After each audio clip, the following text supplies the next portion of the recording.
Ono što ću u današnjoj temi svima vama dati jedan izuzetno krasan recept od savršenih prirodnih sastojaka od kojega ćete svi vi praviti jedan napitak koji možete konzumirati tijekom dana, naravno kada god želite, možda specijalno će vam biti dobro u ranim jutarnjim satima.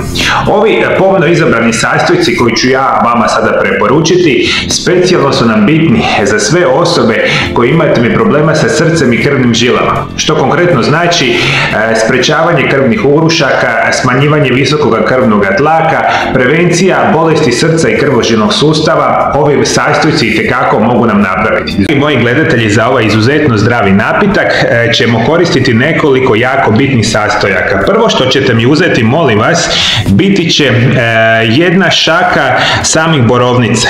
Borovnice kao takve kad su svježe koristite i svježe, kada nemate svježne možete uzeti i smrznutu verziju samih borovnica, ekstremno su zdrave za naše tijelo i za naš organizam. Dalje što ću vam preporučiti u ovaj naš napitak će nam ići organski džumbir u prahu i organski celonski cimet. Stavit ćemo po pola male žličice organske kurkume u prahu i organske, dakle, celonskog cimeta, pola male žličice ide u sami napitak. Jedna velika žličica zlatnog alana, isto tako organskog tipa, savršeno nam je zdrava iz ove današnje perspektive, pa ćemo nju staviti u naš napitak. I još ću vam preporučiti, molim vas, da mi uzmete i nabavite mlijeko od samih badema. Idemo sa 2 decilitra mlijeka od badema i to ćemo sve promiješati u jedan blender, stavit ćemo u jednu posudu, zablendati i na kraju krajeva praviti ovaj naš izuzetno zdravi napitak. Mlijeko smo stavili, dakle, 2 decilitra bademovog mlijeka u samu posudu i sad obavezno dodajemo same borovnice. Dakle, usipamo.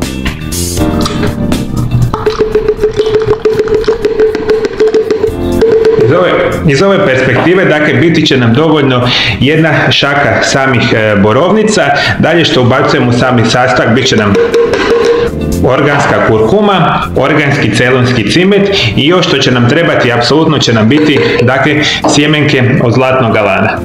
Napitak nam je ovdje savršeno pripremljen, uzet ćemo, zatvorit ćemo samu posudu i sada idemo blendati na jednoj standardnoj, dakle, razini dok sami napitak ne bude nam gotov. Napitak ćemo sada blendati, naravno.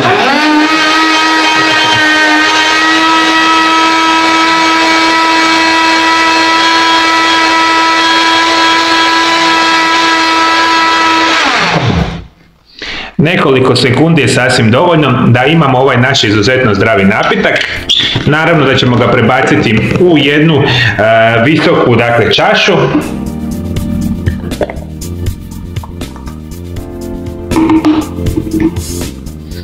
I svi moji dragi gledatelji, ukoliko mi ovaj napitak budete pili svaki dan, imat ćemo sve one iznimne zdravstvene blagodati vezane uz ove savršene sastojke za naše tijelo i za naš organizam. Eto tako, moji dragi gledatelji, evo još jedan od mojih krasnih recepata za sve vas koji se tiče naravno samoga zdravlja. Naravno da još nekakve preporuke moram vam reći, prilikom konzumacije ovakvih napitaka, kao što ovaj današnji, nikako to nećete koristiti svaki dan cijele godine. Uvijek ako ćete ga konzumirati, konzumirajte ga recimo tjedan, dva svaki dan i onda mi napravite pauzu recimo od tjedan, dva i onda možete opet ići iznova